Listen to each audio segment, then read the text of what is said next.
long holiday weekend means that many of you are going to be taking out your family and probably somewhere near or on the water. And Florida has the unfortunate distinction of leading the country in drownings of kids under the age of 5. Each year, enough children to fill 3 to 4 preschool classrooms, unfortunately, drown in our state, and they don't live to see their 5th birthday. The issue is not limited to young children, though. Florida had the second highest drowning rate for people up to age 14. Well, joining us this morning, trying to change it all, is Dr. Andrew Schmidt.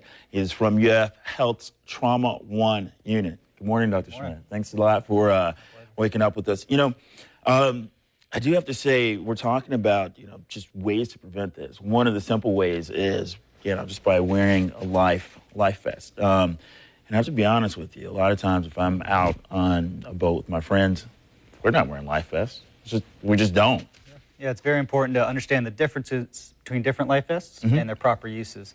This right here is a U.S. Coast Guard certified life vest, which by Florida law, if you're on a boat, we need to have one for at least every person on the boat. Okay, so Dr. Schmidt, if you go to, just a sporting goods store and you are picking out a life vest, do you have to look for that designation, or are they all certified like that? It's important to look on the inside. There will always be a tag that shows you the certification. And we like to differentiate this because you see a lot of other devices in pools, water wings, other vests, stuff that's not certified by U.S. Coast Guard. We do not like to promote those because what they do is they provide a false sense of security to parents who might walk away real quick, and they're not properly made to keep a child's head floating above the water if they should pass out. Okay, so what are some other things we need to talk about? Because you brought some more props here for us.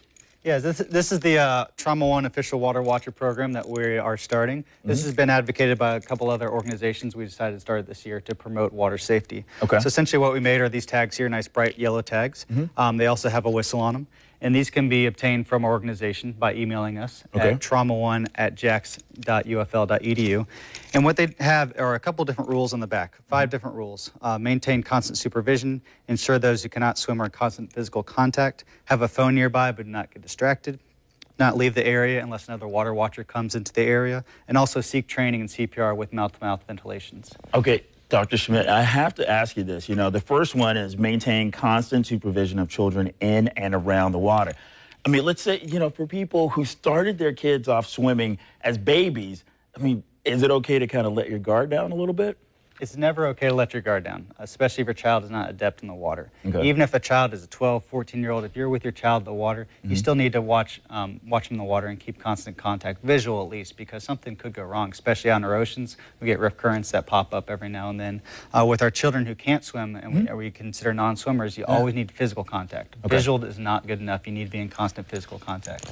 And this may be pretty obvious, but there's a whistle here. What is the purpose of the whistle, and why is this important? So the idea of this whole tag is if you're at a pool or a beach with a group, someone is always wearing this. An adult who can swim is always wearing this tag. And the whistle here can alert other adults to danger. So this is where you get together before the event with the other adults and say, hey, if you hear this whistle, that means that I need help. I need you to come help me out, or I need someone to go call 911 immediately. So this is where a little pre-planning goes a long way. Got it. Dr. Schmidt, thank you so very much. My pleasure. Have a happy 4th.